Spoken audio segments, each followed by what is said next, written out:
Bonjour, bienvenue à tous sur la chaîne Soneva. Vous nous rejoignez pour cette nouvelle webconférence gratuite, donc avec Antoinette Leyoun en direct depuis le Québec. Bonjour Antoinette. Bonjour Estelle et bonjour tout le monde. Alors je suis ravie de t'accueillir aujourd'hui. Le sujet du jour est le féminin et la puissance du cœur, le nouveau paradigme. Alors en cette journée où la femme est à l'honneur, on va un peu élargir le sujet. En fait, on va parler du féminin dans le sens de l'archétype du féminin, des valeurs féminines en nous, qu'on soit homme ou femme, comment elles se manifestent dans notre société, dans notre vie de tous les jours.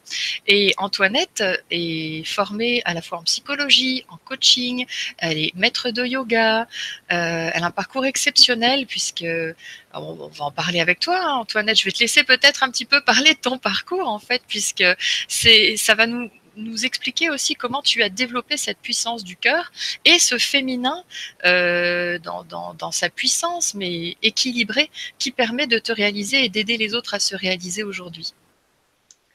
Bien sûr, et merci de m'accueillir et merci tout le monde d'être là. En fait, aujourd'hui, c'est une journée spéciale d'honorer la femme et d'honorer aussi cette énergie féminine qui est présente en nous, en parallèle avec l'énergie masculine. Mais comment amener le féminin et le masculin en équilibre?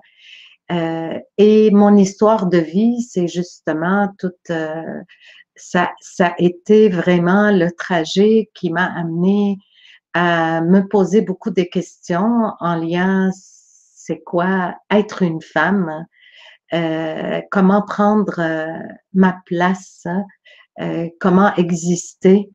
Et j'accompagne des gens, comme Estelle, tu as mentionné, depuis plus de 20 ans, que j'œuvre dans le domaine thérapeutique, aussi en tant que maître en yoga et coaching. Et quand je pose la question aux femmes, c'est quoi être une femme, puis c'est quoi l'énergie féminine? Quand on arrête et on veut approfondir cette thématique, ça devient difficile à répondre parce que nous n'avons pas eu beaucoup de repères de l'extérieur. Et dans mon histoire, que je suis originaire du Liban et quand j'étais jeune, en regardant autour de moi le rôle de la femme et l'homme, je me demandais pourquoi je suis née fille. Je pensais même que dans le temps, c'était comme une forme de punition, en voyant que les droits des garçons puis des filles étaient pas pareils. Et la guerre s'est éclatée. Je suis devenue un enfant soldat à l'âge de 12-13 ans. Je me promenais avec des bombes, des mitraillettes et je le réalisais pas dans le temps. C'est plus tard que j'ai réalisé. En fait, il y a une partie que euh, ça faisait comme inconsciemment mon affaire, car je pensais que c'est ça, prendre sa place. Oui, il y a tout le contexte du guerre que j'étais mise face à une situation, qu'est-ce que je fais avec ça?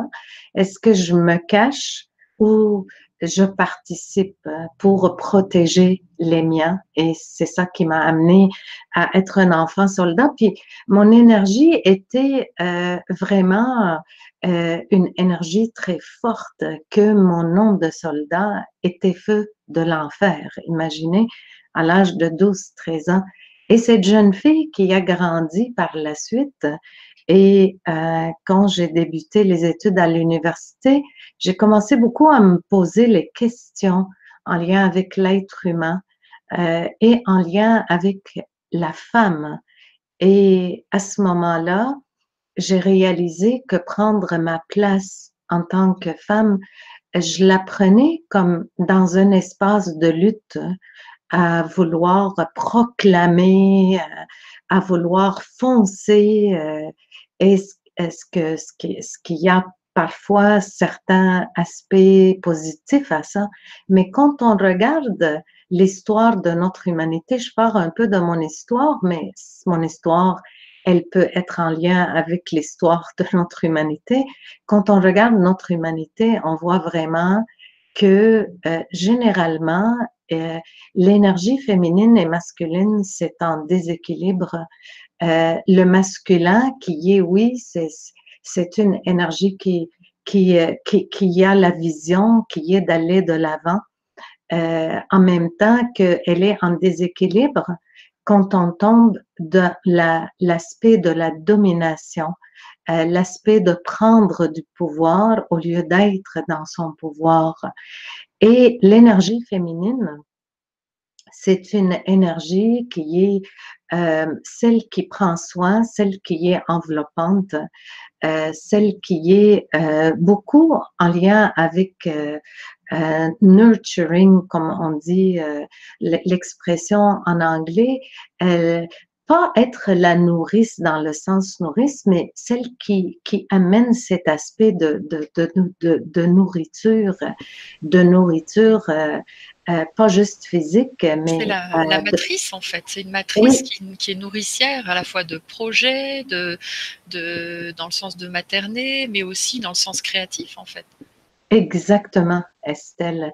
Et quand elle est en déséquilibre, en fait, on perd notre pouvoir et on tombe dans un espace de soumission en attendant d'être dans l'attente que dans l'énergie masculine que on, on soit pris en charge.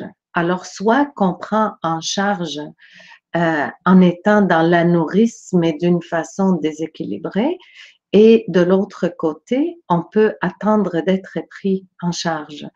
Et pour prendre notre place, si on regarde l'histoire de l'humanité et on regarde les rôles aussi des femmes en prenant leur place, on a très souvent deux types de modèles de femmes.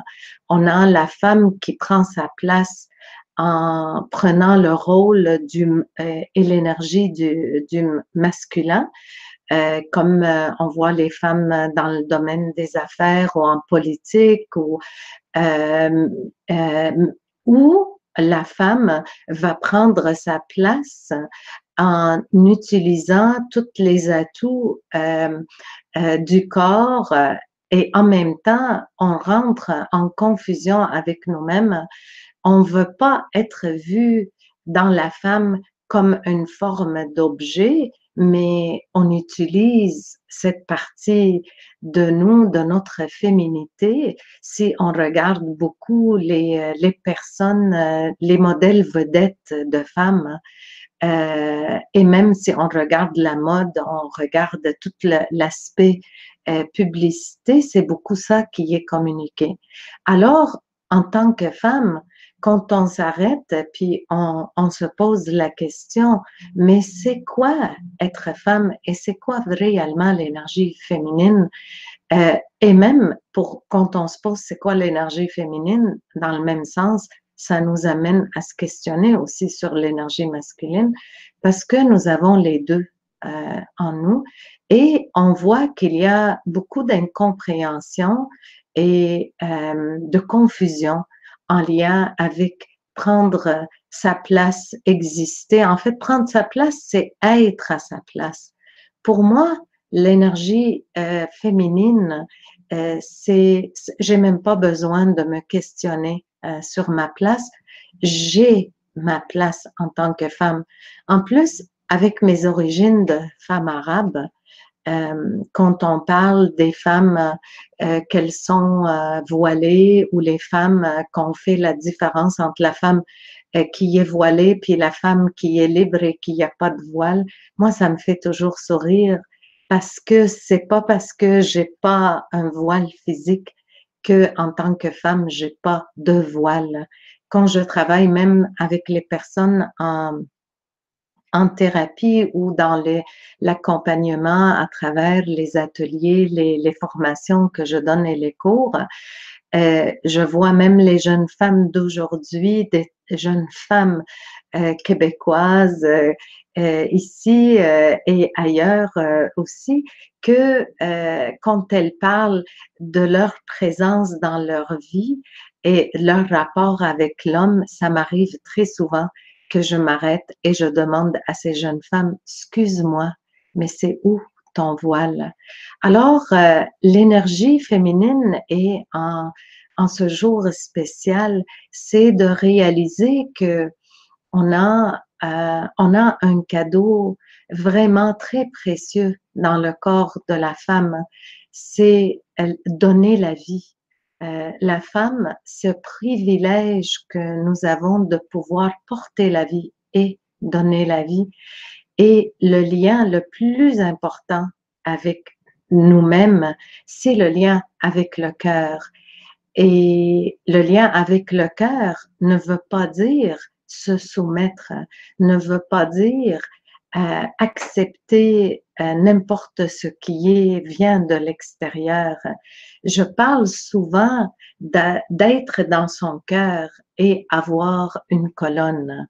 C'est la colonne et le cœur. Et en fait, aujourd'hui, la science nous communique que le cœur est un centre très puissant. Son champ électromagnétique, d'ailleurs, il est 60 fois plus puissant que la tête.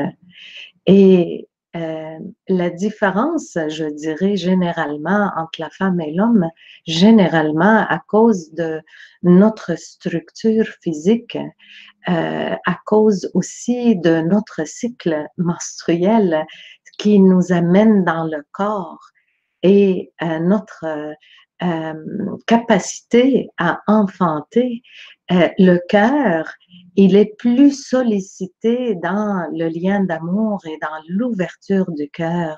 Et c'est ça qui nous ouvre à habiter davantage cette puissance dans le cœur. En même temps, nous avons reçu beaucoup le message que pour exister et pour se réaliser et prendre sa place, il faut beaucoup le faire avec la tête.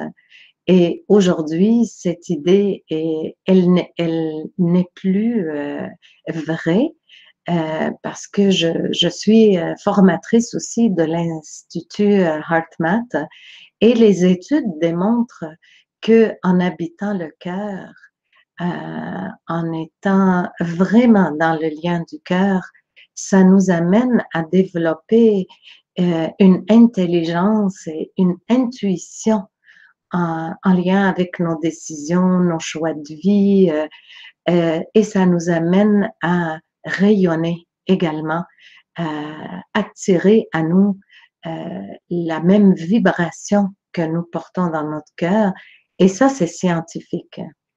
Alors, quand je parle du nouveau paradigme, on a juste à regarder ce qui se passe en ce moment sur la planète, comment la politique et les systèmes que dans le passé, c'était des systèmes de pouvoir qu'on peut les associer à l'énergie masculine, mais déséquilibrée, parce que l'énergie masculine, on la porte tous et quand elle est en équilibre, c'est l'énergie aussi de la direction, de la vision, de l'action. Mais quand elle est en déséquilibre, c'est là qu'on tombe dans le jeu de pouvoir et on s'éloigne de la puissance de notre cœur. Alors, on a juste à regarder en ce moment toute cette, je dirais, explosion dans le bon sens, des systèmes qui éclatent le pouvoir, la dénonciation de l'abus qui est en train on enlève le voile, en fait. Nous sommes en train d'enlever le voile dans notre humanité à cette partie de l'être humain. Et nous sommes tous responsables parce que c'est pas juste une personne, c'est vraiment l'inconscient collectif que nous avons bâti notre humanité où nous étions, mais en ce moment, il y a vraiment un changement qui est en train de s'opérer. Puis nous sommes tous sollicités dans différents aspects de notre vie. Moi, je suis très sollicitée en ce moment, puis je pense que si on fait le tour, on va voir que c'est très présent pour les personnes que nous avons choisi de faire ce passage de la tête au cœur. C'est pas que la tête n'est pas importante, elle est importante, mais c'est le cœur qui doit diriger la tête et non pas le contraire. La tête est importante dans le sens que le cerveau, c'est lui qui a la structure, en fait, de notre fonctionnement. C'est lui qui est responsable de envoyer les informations, c'est lui qui est responsable aussi de tout le bon fonctionnement physiologique et mental, mais le mental, il est beaucoup affecté également, et surtout par ce qui se passe dans notre cœur. Alors, moi, je considère que nous sommes chanceux de se trouver dans cette période de notre humanité, qu'on puisse, si on peut regarder au niveau de notre âme, pour moi, on a choisi cette période d'être ici afin qu'on puisse faire cette transformation-là et devenir, moi je dis, les alchimistes à travers notre présence dans le cœur, prendre conscience de tout ce qu'on est et de permettre à cette énergie, l'énergie du cœur, de prendre de plus en plus place et de la communiquer autour de nous dans tous nos aspects et nos relations également. Merci beaucoup Antoinette. Alors tu as évoqué des choses fondamentales et je t'en remercie. Cette énergie du cœur n'est pas l'apanage des femmes. Comment est-ce que le féminin avec un grand F se manifeste à travers les hommes de ton expérience? En fait, les hommes, ils sont, comment je dirais, dans leur éducation, sont très confrontés en ce moment à faire ce passage du féminin, du masculin qui est déséquilibré à un masculin plus équilibré. Dans l'éducation que nous avons reçue jusqu'à maintenant, que les hommes ont beaucoup reçue, c'est de se couper de leur senti, d'agir plutôt en lien avec la force et pas avec la puissance. Si on regarde, par exemple, un homme, un garçon, quand il pleure, combien des hommes autour de lui ont donné, puis des femmes aussi, autour qui lui ont donné le message que de pleurer ou d'être en lien avec ses sentiments, que c'est de la faiblesse. Alors, nous faisons face beaucoup avec l'éducation des hommes qu'on a été coupé de nous-mêmes.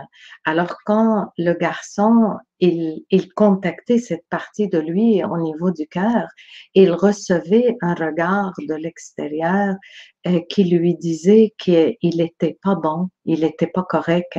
Et ça fait les hommes et l'histoire des hommes qu'on trouve aujourd'hui. Alors, dans les situations, ça a amené beaucoup de confusion afin de, quand il y a une problématique et on est coupé de notre senti, la seule façon d'agir avec cette problématique, c'est d'utiliser le mental. Et dans le mental, on a beaucoup l'instinct de survie. L'instinct de survie qui est à la base de notre humanité, mais nous avons aussi une conscience et pour habiter cette conscience, l'énergie du cœur est nécessaire. Alors, pour revenir à la question, vu que l'éducation de l'homme a été coupée beaucoup de son senti puis du cœur, il tombait dans l'énergie dans la partie du cerveau qui est la survie. Et dans la survie, ben, il faut qu'on se défend. Et on se défend par soit que on va être comme épeuré puis se cacher, ou on va lutter. Et dans cet espace-là, on tombe dans des états de domination, de vouloir avoir raison, on tombe dans des états de guerre également. Et oui, c'est beaucoup les hommes, l'éducation des hommes qui ont été de cette façon-là. Alors, c'est pour ça qu'on voit beaucoup, c'est comme dans le domaine des affaires ou la politique, quand on voit les systèmes dans le monde, que dans le passé, c'était beaucoup l'homme, ça fait pas très longtemps que la femme est présente, on voit beaucoup ce comportement-là, ce comportement d'avoir raison, ce comportement de domination, mais on le voit aussi dans les femmes. Comme j'ai dit, moi, enfant, pour prendre ma place, c'est le seul modèle que j'avais. Alors, de nos jours, les hommes, pour qu'ils font face, pour faire le changement du masculin en déséquilibre, ils ont absolument besoin d'aller se connecter à le masculin équilibré, mais c'est absolument nécessaire de se connecter avec l'énergie du cœur et d'habiter la présence dans l'autre partie, c'est-à-dire habiter son corps pour qu'il descende puis qu'il soit pas juste en lien avec la tête. Et habiter le cœur, ça veut dire s'ouvrir aux qualités de la compassion, la bienveillance, la fraternité, la bonté également, la gentillesse, et se libérer de l'ego, habiter cette partie de notre être, qu'il n'y a pas de gagnant et perdant, que comment est-ce qu'on peut bâtir une société que tout le monde est gagnant et chacun à sa place dans la différence, qu'on libère l'esprit de rivalité et de compétition. Puis encore là, ça, c'est pas juste présent dans dans les relations ou le comportement de l'homme, ça, c'est très présent aussi entre femmes, ce que je viens de dire.